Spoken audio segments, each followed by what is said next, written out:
My name is Ethan. I'm one of the pastors here at The Bridge, and I am so glad that we get to come together like this, even in this fashion. Thank God for technology.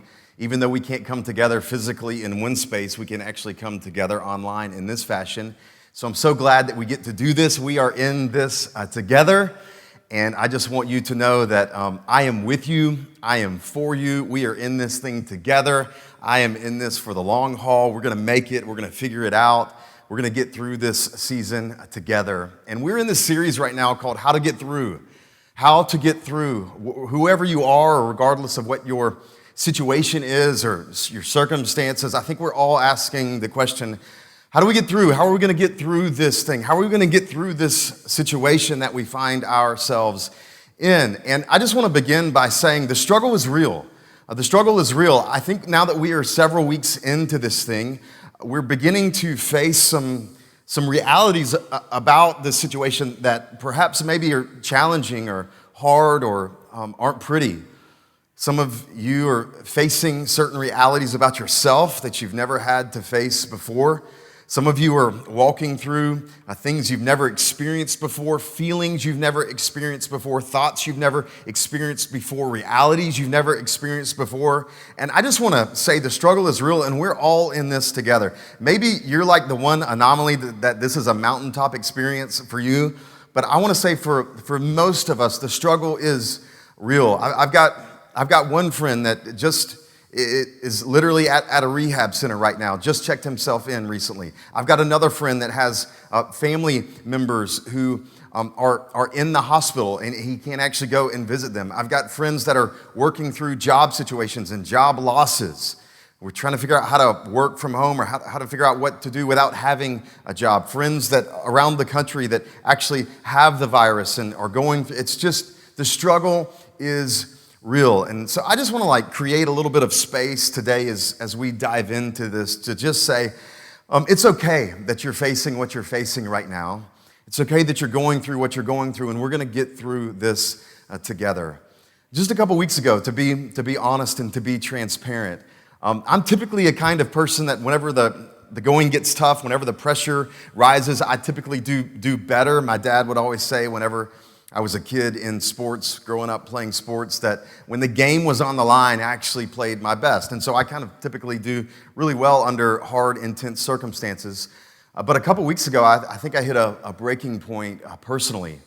You know, everybody's facing hard things right now. I think as a church, by the way, our church, I'm just so encouraged by our church right now. So thankful for our elder team. I'm so thankful for our staff team.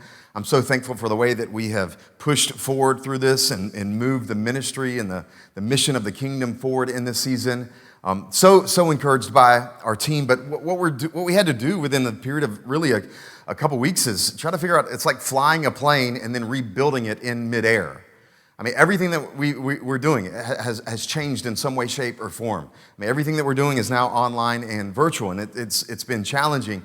And I felt like I was doing pretty good in the first few weeks, but literally about a few weeks in, right before Easter, I had some interesting physical stuff going on. I would find my heart racing and have some shortness of breath, and I didn't know exactly what was going on, and I felt fine spiritually. I felt good in some other ways. And having a conversation with my counselor the following week, he said, it sounds like what you were going through was an anxiety attack. And so I actually shut it down for about a week, and our team did a great job of stepping in. But this is new for me. This is weird for me. I'm not typically in situations like this where my body is failing or my mind is failing. And so I just want to say that the struggle is real today. The struggle is real. We're going to be in Psalm chapter 40. If you've got a Bible, I want to encourage you to join me there. We're going to be in Psalm 40 today, and I am just going to walk us through three verses, the first three verses of this psalm, verses 1, verses 2, and verse 3, as we navigate together through this. Psalm 40, beginning in verse 1, it says this: I waited patiently for the Lord. This is a psalm of David. David is penning this with his own pen, with his own hand.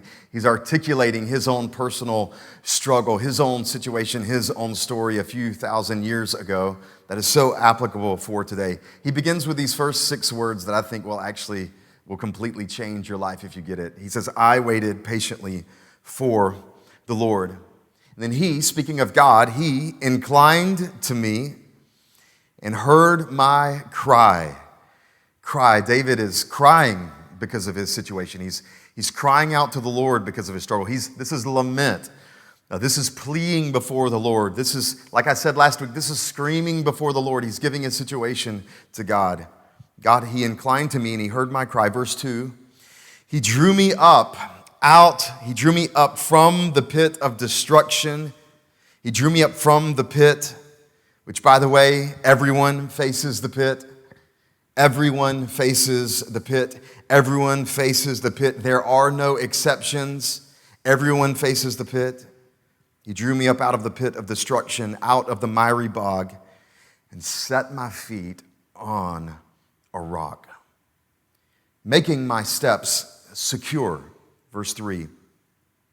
He, speaking of God again, he put a new song in my mouth, song directly from the Lord. Lyrics directly from the Lord, melody directly from the Lord. He put a new song in my mouth, a song of praise to our God. And many will see and fear and put their trust in the Lord. Here's the title for the sermon today. Here's the title for the sermon. Engage with me. Put this in the chat. Everybody put this in the chat. This is the title for the sermon. Here is the title today. It is How to Get Out of the Pit. How to get out of the pit. How to get out of the pit. If you're with somebody, say it out loud. How to get out of the pit. Today we're going to find out how to get out of the pit. Reminds me of a situation that happened a few decades ago in 1987 in a little town called Midland, Texas. There was actually a little girl, just a baby. She was 18 months old, was actually playing in the backyard of her aunt's home. You may remember the story.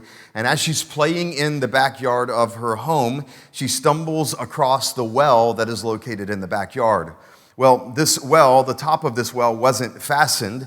The top could actually be removed from it. And this little girl, her name was Jessica, at the age of 18 months, fell into this well. It was a small, slender well. It was actually only 8 inches in diameter. This young little girl, she fell into the well. She would slide down. She would slide down the shaft of this well, and she would be about 22 feet below the surface before anybody knew what had happened. And they come out, obviously, and can't find their daughter, and they end up realizing that she has fallen down this well. Well, for the next 58 hours, as the woman Jessica recounts her story, 58 and a half hours, for the next 58 and a half hours, these people, I don't know, all sorts of different, the police, the government, the professional drillers, all sorts of different kinds of, the entire community would come together. They would actually drill another hole parallel to the well, below her depth, and they would go horizontally to rescue her from the well. And after 58 and a half hours, they would actually get to her and bring her back to the surface and rescue her from that well. What I want to say today is that you and I find ourselves in a pit. Actually, the word in the Bible for pit is the same word for well. We find ourselves in pits that are dark, that are lonely, that are painful, that are hard, that we need to be rescued out of. And then David shows us today how to get out of the pit. How to get out of the pit. And we'll see some similarities from that story to our story and our situation that we find ourselves in. So what is the pit? What is the pit? Well, David says that he was in this pit of destruction. If you'd actually look at that word, the word for pit, it can be translated as cistern or well or pit. It literally means a hole that has been dug into the ground. This word pit is used 17 times in the Psalms. In all of the Psalms, it's mentioned 17 times. It's actually mentioned throughout the Bible. We find in Exodus chapter 21 that there were actually laws for the people of Israel, that they had wells and they had cisterns and they had pits, but they were required by law to cover those pits so livestock would not fall in. We also remember the story of Joseph. Joseph would be betrayed by his brothers, and his brothers would eventually sell him into slavery. But before that, their first strategy was to throw him into a pit, a hole in the bottom of the ground, perhaps an empty, dried up well. They would put him in there because they hated him, because they didn't want him, and they wanted him to die there. You would fast forward into even the prophet Jeremiah. Jeremiah finds himself in a situation where he's constantly speaking the message and the truth of God, but people hate him because of it. And actually, at one moment in his life, as he is being a prophet of God, he's actually thrown into a pit by people all by himself in the ground as the prophet, wasting away in this pit underground, this empty cistern, this empty well. And he would actually come and be rescued by a king, but he found himself in a pit. We also, if you remember the story of Daniel, the prophet Daniel, Daniel was thrown into the den of lions. That word for den could also be translated pit. It's literally a hole in the ground. It's a hole in the ground. They actually would put lions and animals down there and throw the bodies of people through to these lions, oftentimes alive, as was Daniel's case. And then God rescued him from that den, from that pit. We see the pit all over the Bible. We see it right here in the Psalm, and we see it throughout the Psalms. So what is the pit? Well, first, the pit, it's literally, quite literally, it's a place of loneliness. The pit is a place of loneliness. You're by yourself. You're isolated away from society. You're isolated away from your friends, from your family. You're by yourself. You're in this pit. It's a place of loneliness. It's also a place of darkness. It's very dark in the pit. Just occasionally, depending on if the top of the pit isn't covered, light might come through because of the sun, depending on the angle of the day. At night, it's completely pitch black dark. There's no candles. There's no lights. It's a place of darkness. It's also a place of pain.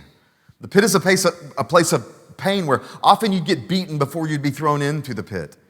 You'd get beaten, and then when you'd get thrown into the pit, you would fall down into it. It would be a place of pain and hurt. Typically would have wounds, typically would have injuries sitting at the bottom of this pit. I mean, it's also a place of death. In the Bible, often the pit is referred to as the place of destruction or the place of death, even Sheol. It's the place where people go to die. You know, when you're in that pit, if you could even imagine being in a literal pit, a physical pit, you begin to think and you begin to tell yourself, it feels like there's no way out. It feels like there's no way out. You actually can't get out. It feels like there's no way out. It feels like you're trapped there forever. It feels like there's no way out. It also feels like you're alone. Because you're alone, you're not with anyone. There's no one with you. You're by yourself. It feels like you are alone, and it feels like you're going to die. It feels like this is the end. It feels like you are going to die. Now, that's what literal pits are in the Bible. But then we see this concept applied to metaphorical pits. So what is often true about literal pits is even true about metaphorical pits. And David here in Psalm 40 is in a metaphorical pit. He's not actually in a physical pit or a literal pit. He's in a metaphorical pit.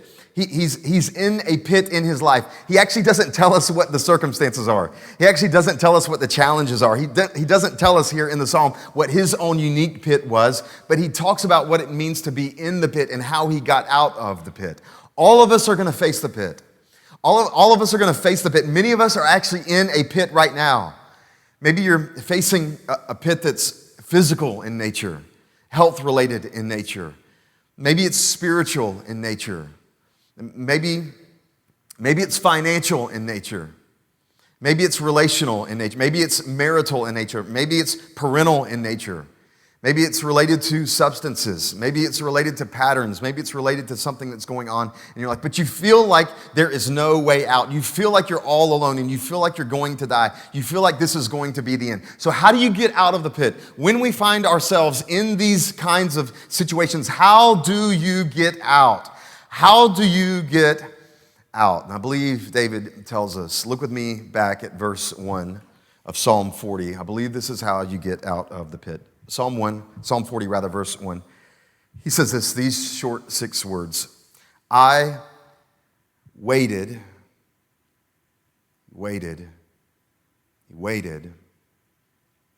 patiently for the Lord. I believe those 6 words will transform your life if you understand them. He says that he waited patiently for the Lord. So what exactly does it mean to wait patiently? This word for waited patiently, it's 2 words in English, but it's actually 1 word in the Hebrew, in the original language. The word here for waiting patiently, it means to look eagerly to something, to look to something outside yourself and to wait and to long for something that you don't have. It means to be in a position or to be in a place where you don't actually have the remedy. It means to wait. It means to look eagerly. It actually comes from the root. The root of this word actually means to bind together. It has this idea of kind of enduring, of hanging in there, of sticking with something, of not giving up, of holding on, of being patient, of waiting, of looking eagerly and longing for something. David says, I waited patiently for the Lord. Waiting necessitates relationship, if you think about it. It necessitates relationship if you're waiting for something. For instance, if you are a single person today, you actually don't have to wait on anyone as far as a spouse is related. Once you get married, the rest of your life will be waiting on your spouse. Waiting necessitates relationship, that there's relationship there, that there's something outside yourself that you need. There's something outside yourself that you have to have. There's something outside yourself that you are committed to or need something from them. It necessitates relationship. And David says, I waited, and he means this in a relational sense, for the Lord, like patiently longing and looking for him. Waiting necessitates relationship. Waiting also necessitates submission. Waiting necessitates submission. So for instance, if you go to the doctor's office and you are in the waiting room, it necessitates a submission. You are there in the waiting room submitting to the process of that doctor's office. This is the process that they have in place. And if you want to get the remedy, if you want to be changed, if you want to be healed, whatever it is, you have to submit to the process. You have to sit and wait. Waiting necessitates submission. David says, I've waited patiently to the Lord. I've submitted to the Lord. And then also waiting necessitates dependence. By definition, waiting necessitates dependence.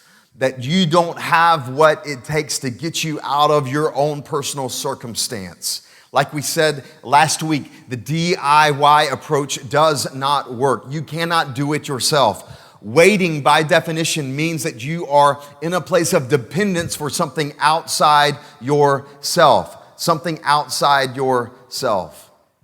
See, waiting, I'll say, is the patient, expectant, persistent longing for an outcome outside yourself. That's what it means to wait. And David says that's the kind of relationship that he has with God. He's found himself in a pit. And he's going to wait, and he's going to endure, and he's going to submit, and he's going to be dependent. He's done with his own self-help strategies. He's done with trying to get himself out of the pit, which, by the way, if you try to climb out of the pit, you actually end up harming yourself more because you end up slipping, you end up falling, you end up coming back down. You can't get yourself out of a pit, and that's the point.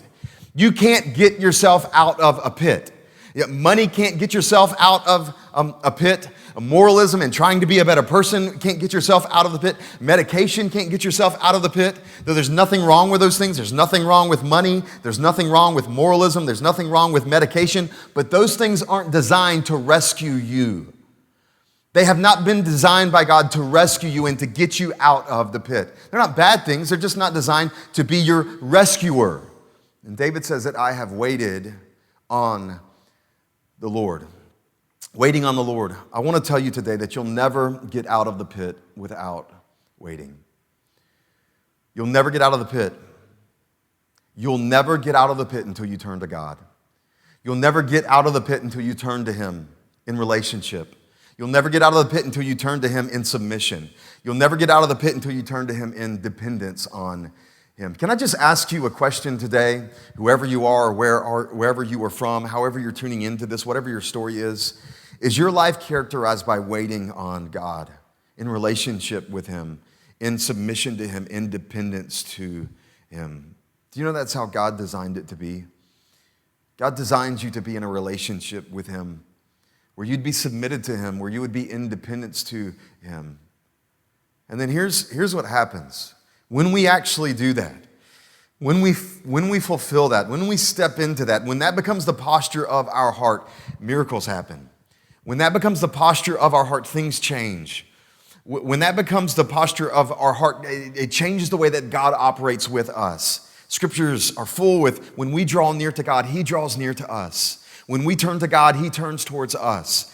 This is the pattern. And so this is why waiting is so critical and waiting is so important. This is the only way. You'll never get out of the pit if you aren't waiting on God. And so then David shows us what I'll call 3 provisions for waiting. So what happens when you wait? This is what happens when you wait. There are 3 provisions for waiting. Look back at verse 1. It says this: I waited patiently for the Lord, and then here's what happens. The rest of these verses are all God. This is all what God does. The only thing David does is he waits patiently for the Lord, and here's what God does. Here's the first thing. He inclined to me and heard my cry. He inclined to me and heard my cry. You see that? You see that picture? David, he seeks the Lord. He waits for the Lord. He longs for the Lord. He's got eager hope and expectation for God. He waits for him. He waits for the Lord, and then God inclines to him, and he hears his cry. One commentator says in this verse that God bent down. God bent down. This has the language of intimacy. This has the language of empathy. This means we have a God that isn't some distant deity that has no idea of what we're going through. We don't have a God that is some kind of foreign God it's distant. He's away. He doesn't understand what it's like. Hebrews would even tell us that Jesus Christ, he is our great high priest that is able to sympathize with us in all of our weaknesses, which means we have a God, church, that gives, that bends down to us. He inclines. Here's the first provision. Number one, the provision of presence. The provision of presence. God gives us his presence to get us out of the pit. You remember that feeling earlier that I mentioned when you are in the pit, that feeling of I'm all alone? I'm all alone, I'm isolated, I'm by myself, no one is here for me, no one sees me, no one understands me, no one knows what I'm going through, no one knows what it's like to be me and look at my bank account every day at the balance. Nobody knows what it's like me to stand in front of my medicine cabinet and look at all the pills. Nobody knows what it's like me to try to be in this house with these kids. I'm all alone. It feels like I'm all alone. Here's the good news, the provision of presence. That God meets you in the pit, that God meets you, that he inclines to you. He bends down to you. How beautiful is that? How amazing is that God actually does that to you? You know, we have to be careful with our feelings as we walk through seasons like this, as when you're in the pit. Feelings aren't a bad thing. Feelings are actually good things. I would say feelings reveal what's on the inside. Feelings are like a window into the soul. They let us see something that's going on internally. Feelings aren't bad, but feelings are like a thermometer. Feelings are like a thermometer in the sense that they tell us kind of where the temperature is. But feelings, we must make note that feelings are not the thermostat. Feelings are the thermometer, but faith is the thermostat. Faith is the thermostat. That means we have to set the thermostat. That feelings reveal something about us on the inside, but our faith is the thermostat that begins to direct us and to set ourselves on a certain direction in a certain way. And so when you're in the pit, if you're in the pit today and you feel like you're all alone, I'm here to tell you today in faith, and you can say this as well, that you are not alone. You are not alone. God is with you. He's bending down. He's coming for you. God loves you. He wants you. You aren't in this all by yourself. The Most High God, the God of the universe, is bending down to you today. You're not alone. You're not alone. You're not alone. You're not alone. You don't have to do this on your own. When you wait on the Lord, you get, first of all, you get the provision of presence. I love the way that David would say it later in Psalm 139. Psalm 139, verses 7 through 12, he says this: "Where can I go from your spirit?" Speaking of God, where can I go from your spirit? Where can I flee from your presence? Get this: if I go up to the heavens, you are there. If I make my bed in the depths, you are there. Even the darkness will not be dark to you. The night will shine like the day, for darkness is as light to you. You're not alone. There's nowhere that you can go to flee the presence of God. There's no situation, there's no circumstance that you can find yourself in where God will not be present and meet you there. You are not alone. You're not alone. So first of all, we see the provision of presence. Now look with me back in verse 2. Look at verse 2. It says this. David says, "He drew me up from the pit of destruction. He drew me up from the pit of destruction, out of the miry bog, out of the mud, out of the mud that my feet was in, and set my feet upon a rock." He set my feet on a rock. I've got a new position now. I've got a new place now. He set my feet upon a rock, making my steps secure. Remember, David's pit is metaphorical. It's metaphorical, but he's using this analogy for us. He says God drew him up out of the pit. He drew him up out, and then he set his feet on a rock. David is essentially saying that I now have a new perspective. I now have a new vantage point. I'm no longer in the miry bog. I'm no longer slipping. I'm now secure. I've got security from the Lord. I've got a new perspective. I've got a new vantage point for the way that I'm seeing and the way that I am operating. My new operation strategy, my new MO, mode of operation, is no longer despair. It's deliverance. It's deliverance. I got a new perspective. So here's number 2, the second provision. The provision of perspective. The provision of perspective. He's got a new perspective. He's been waiting on the Lord. He's been longing for the Lord. He's no longer, his feet are no longer slippery. They're solid. He's no longer operating in despair. He's operating in deliverance. Remember his feelings, the feelings that you feel when you're in the pit? You feel like there's no way out. You just feel like there's no way out. I'm never going to get out of this situation. I'm never going to get out of the circumstance. That's how you feel in a pit. Well, I'm here today to tell you there is a way out. There is a way out, and God can get you out. God can get you out. And David said, God reached down and he drew me up and he picked me up out of that pit. He picked me up out of that pit and he gave me a new perspective. He gave me a new vantage point. Now my feet are secure. Now my feet are stable. Now I've got a completely different outlook on things. I've been delivered from that. I now have a brand new perspective. I'm here to tell somebody today that God can get you out. He can get you out. God can get you out. And I'm here also to tell somebody today that feels like they're going to die in the pit, that you're not going to die. You're not going to die. I know it feels like you're going to die. I know that in the pit it feels like death. It feels like destruction. David said, I was in the pit of destruction. I thought I was going to die. And I'm here to tell you today that in that pit, whatever pit you are facing, that you don't have to die in that pit. You're not going to die. God can get you out. God can set you free. He can deliver you from that pit. God can get you out. You're not going to die. I was preparing just a couple days ago on this. As I was working through this point in this reality, I felt like what I heard from the Lord was, you're not going to die, but there is something else about this. God won't let you die in the pit, but He will let some things in you die in the pit. What is it that is in your life right now that needs to die in the pit?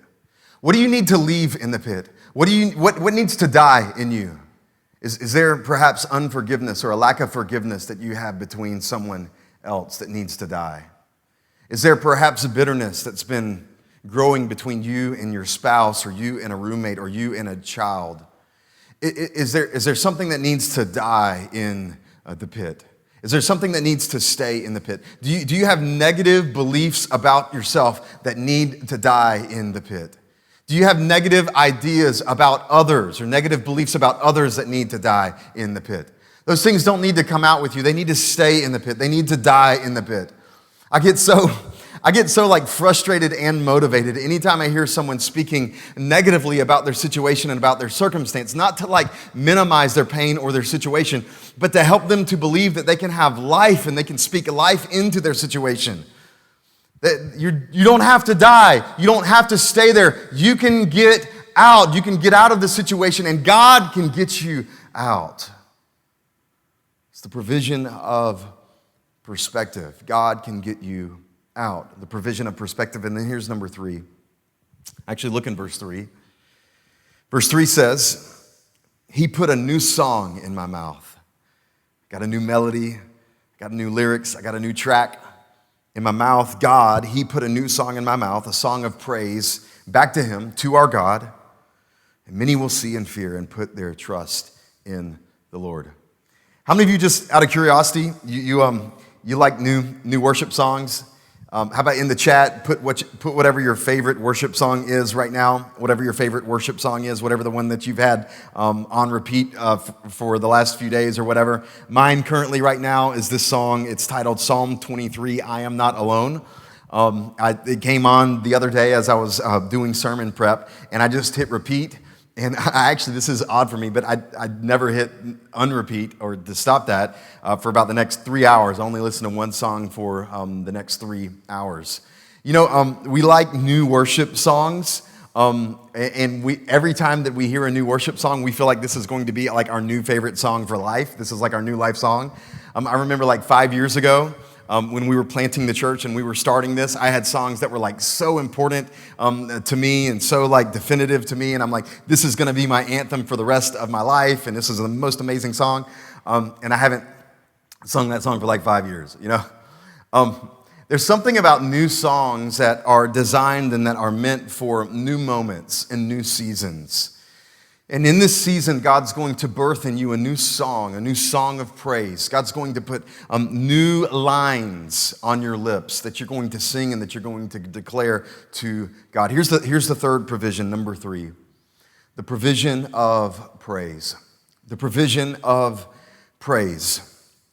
God's going to give you a new praise. He's going to give you a new song. He's going to give you a new declaration. Do you know that's what praise is? Praise is declaring who God is. Praise is declaring the truth of God in your life. Praise is declaring things over your situations and over your circumstances that actually supersede your circumstances. That's what praise is. That's why it's so important for us to praise. That's why it's so important for us to sing. That's why it's so important for us to remember what we are declaring to be true about God, what we are declaring to be true about us, what we are declaring to be true about others in the world that we find ourselves in. Provision of praise, which, by the way, I think declaration is super important. I think that we need to be preaching to ourselves. I think we need to be speaking to ourselves all the time, daily, truths of God, not truths of our feelings, but truths of God. I actually did this thing called a daily declaration in the midweek motivation a couple weeks ago. In the weekly email this week, if you're at the Bridge, there's actually a video that Christina did that's great, that talks about a thing that we're doing called the Daily Declaration Project. I would encourage you to take a look at that. Check out that video and be a part of this Daily Declaration Project. I think it's going to be powerful for many of us. But God gives him a new song. God gives him a new declaration. God gives him new life. God gives him a new perspective. God does so many new things out of this situation, which means David finds himself in this pit, but there's a purpose in the pit. There's a purpose in the pit, and God is going to bring new things out of that season. God's going to bring new things out of that moment. He's going to develop new things in you. I am actually so encouraged by what God's going to do in our church and in the church across the world because of this season. The way that the church is going to change, the way that the church is going to improve, the way the church is going to do better to try to reach the world. I'm encouraged by that. There's a purpose in the pit. There's a purpose in your pit right now. And I'll just say too, like, the darker your pit, the brighter your praise. I know some of you feel like there is no way out. You feel like you're not going to make it. It is so dark for you right now. You just feel so helpless right now. You feel like this is the worst thing that has ever happened to you, and perhaps it probably is. But I'm here to tell you today that the darker your pit, the brighter your praise. Coming out of this thing, your praise is going to be even brighter. Your praise is going to be even stronger. Your declaration is going to be even more powerful. And so let me wrap it up with this. I think the sermon wouldn't be quite fitting completely if we didn't take the biblical narrative strand and thread and take it all the way to the cross. You see, for us as believers, for us as Christians, if you are a Christian today, here's what centers us. Here's what changes our situation. Here's what changes everything. It's the gospel. See, Jesus actually took the pit for you. Jesus Christ, the Son of God, he came down, he bent down, he inclined, he came all the way here. He came down and he actually went to the cross. He took on our sin and shame. He took on everything that we've ever done that was foolish, that was ignorant, that was sinful, that was wrong, that was wicked. He actually took all of that onto himself. He took our lies. He took our idolatry. He took our depravity all on himself on the cross. And Jesus would hang on the cross and he would actually die. He would actually experience death. And they would take his body down off of the cross and they would literally put it in the ground. They would take his body and they would put it in the ground. They would put it in a tomb. They would put it in the side of a rock underground and they would roll a stone on top of it. Jesus took the pit for you. But here's the good news, is that Jesus defeated the pit. Jesus conquered the pit. The pit didn't have the final say on him. Jesus had a power within him that was actually stronger than the pit. Jesus resurrected from the pit. He came up out of it. He didn't stay in it. We have a resurrected King. We have a resurrected Jesus. There is no pit that can keep him down. And I'm here to tell you today that you've got the same power in you. There is no pit that can hold you down. And even when we face death, even if we die, even if we take our last breath, it's not the end. It's not the end of the story because we know that we are resurrected to new life. And death is even just a new beginning for us on the other side. It's a new beginning. There's no pit that can hold you down. We got resurrection power on the inside of us. So here's how I want to end. If you would, wherever you are, on your couch, or on your bed, or at your kitchen table, or on your back deck, or wherever you are today, I actually want you to stand with me. I want you to stand up with me. I know I'm putting you through a lot of anguish right now. I know that's challenging. I know that's hard, but just stand with me. Stand with me for just a moment. I want us to stand together, and I want to speak this over you, and I want to read this over you, and I want to encourage you with this. We'll end with this. Isaiah 40, verse 31. This past week, as I was preparing for this and I was looking at this, this just completely changed me and wrecked me. Isaiah chapter 40, beginning in verse 31, it says this, if I can get to it. Isaiah 40, 31, right? Here we go. It says this. You standing on your feet? Here we go. But they who wait. They who wait for the Lord shall renew their strength. You're going to get stronger. They shall mount up with wings like eagles. They shall run. You're going to run.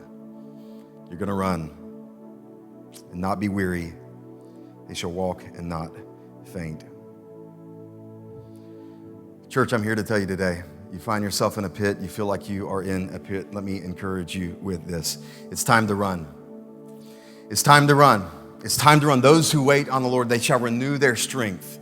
They shall mount up with wings like eagles. That means you're going to fly. It's time to fly.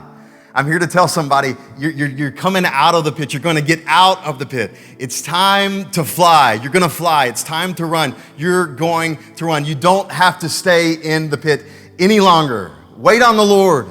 Reach out to him. Cry out to him. Depend on him. Surrender to him. Submit to him. No one else can do that for you. Only you can do that. And when you wait on the Lord, he's going to give you some supernatural strength. He's going to give you something on the inside that you didn't have apart from yourself. He's going to fill you. He's going to move you. He's going to stir in you. You're going to begin to run, and you're going to begin to fly.